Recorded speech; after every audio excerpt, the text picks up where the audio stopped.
buka ni. DJI Mic Mini 2. Apa yang kita dapat? Dapat receiver, magnetic clip, magnetic 2, transmitter, charging case, USB-C, windscreen carrying pouch. Yang penting ada charging case. Oh, macam ni. Made for iPhone also. Nice.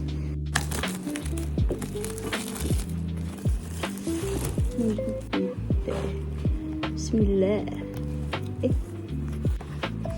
Tada. Woohoo. So, what we have here? We have sticker. The pouch case. So, ini kita pakai guys.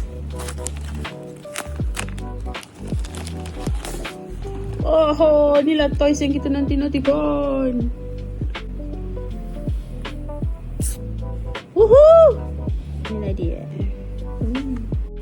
Ada 2 biji. 2 biji. Lepas tu ada ni.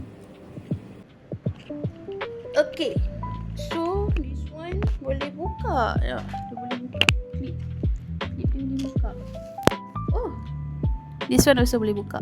Ni, dia punya ni. Agak-agak boleh dengar tak bunyi.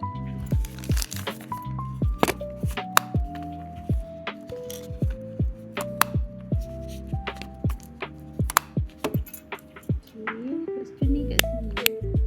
Nice. Nice ke?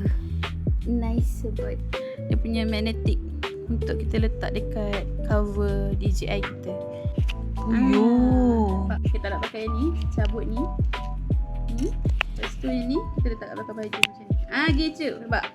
Nice kan? Nice. Okay dah, itu je.